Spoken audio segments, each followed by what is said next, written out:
light coming. No matter what it is that I'm facing. Jesus to the light. Hey guys, what's up? This is Travis Green. I'm headed to one of my favorite places, Warwick, Delta State, and hanging out with my good friends, Reverend Eagle and the Glorious Fountain Choir.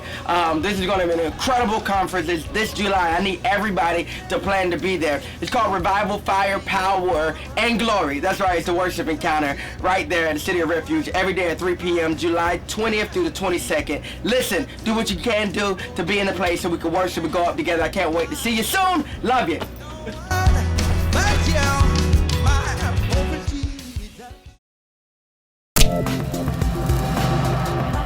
Bonjour, vous êtes encore les bienvenus à cette dévotion glorieuse. C'est ici le moment où la gloire de Dieu envahit votre vie et toutes choses sont changées pour votre bien. C'est une bonne journée. C'est la journée que l'Éternel a faite et nous nous réjouirons et nous nous égaillerons en elle.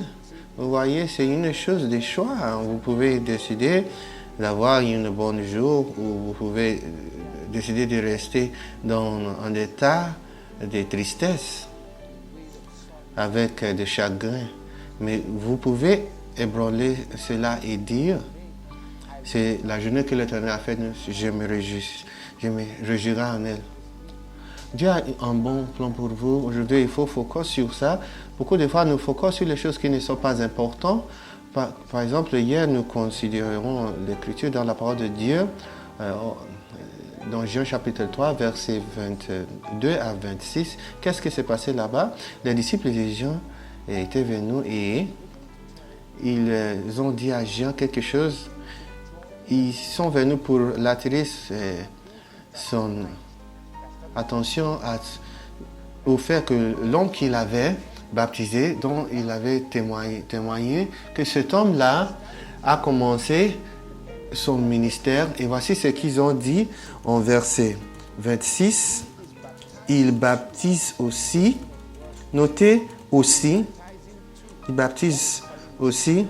Ça attire l'attention des gens à quelque chose dont ils étaient mal à l'aise. Il baptisait aussi et tout le monde vont à lui. Si vous perdez de vue votre but, vous le manquerez. Vous allez voir des choses qui ne sont pas nécessaires. Vous serez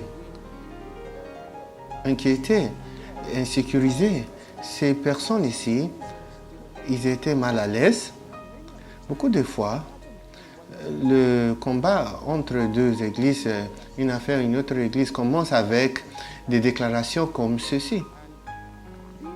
Et ces déclarations n'étaient pas une qui félicitait les efforts de Jésus, mais ils veulent attirer l'attention des gens que nous avons une compétition.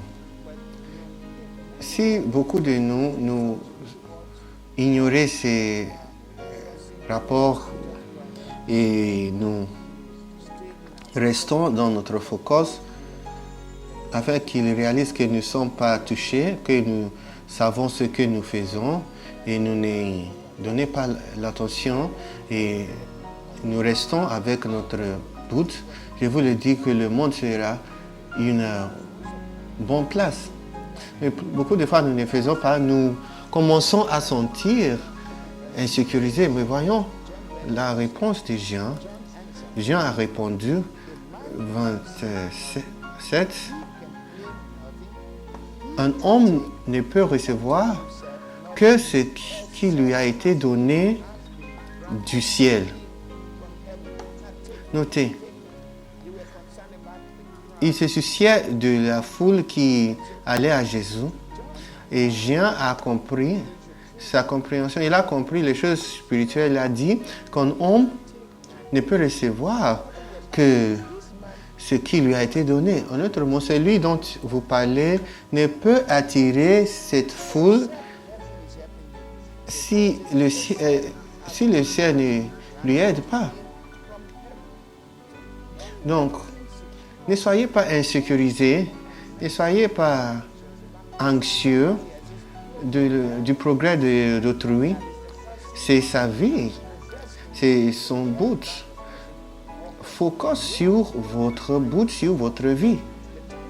Le temps où vous perdez en vous souciant du progrès d'autrui, vous pouvez investir ce temps dans votre vie. Il y aura des progrès dans votre vie. Jean ici a dit, un homme doit être content de recevoir le don qui a été donné à lui du ciel. Il n'y a pas d'autre source. Un homme doit être content de recevoir le don qui lui a été donné du ciel. Soyez content avec le don. Si Dieu vous a appelé à être chanteur, ne commence pas à combattre pour être un danseur. Si Dieu vous a appelé à être un prédicateur, restez dans votre domaine. Dans la prédication, il y a beaucoup de domaines. Il y a ceux qui sont appelés dans le domaine de miracles. Il y a d'autres qui sont appelés pour motiver dans le prophétique. Le prophétique, je ne parle pas de le nom, combien de gens vont mourir. Ce n'est pas le prophétie, ça c'est la sorcellerie. Mais le prophétie, c'est pour l'édification. Lorsque vous entendez la prophétie, ça va vous exhorter. Je parle de la prophétie, c'est cette prophétie que je parle. Le focus de plusieurs dans le ministère, il s'agit de ce que Dieu a mis dans leur cœur. Qu'est-ce que Dieu vous a appelé à faire? Et j'ai découvert que ce n'est pas loin de ce que vous avez passion. Ce que est simple à faire. Par exemple, pour moi, ce n'est pas difficile pour moi pour faire ce que je fais, pour écrire des chansons. Ça vient naturellement à moi. Je ne lutte pas pour parler comme je fais maintenant. C'est parce que j'aime le Seigneur du profond de mon cœur et je le fais naturellement. Je vois une écriture, je le lis et soudainement quelque chose commence à brûler au-dedans. Et je parle de ce que l'Esprit a mis dans mon cœur. Je ne dois pas être quelqu'un d'autre. On m'a invité pour plusieurs positions et je l'ai regardé et j'ai dit non, pardon, je ne suis pas appelé pour ça. Et il s'était mis en colère. Mais il faut rester où Dieu m'a planté. Dieu a un plan pour vous, il a un endroit pour vous. Restez là, fixez votre regard sur lui, parce que Jésus est l'auteur et le consommateur de votre foi. Et si vous allez faire cela, vous serez étonnés.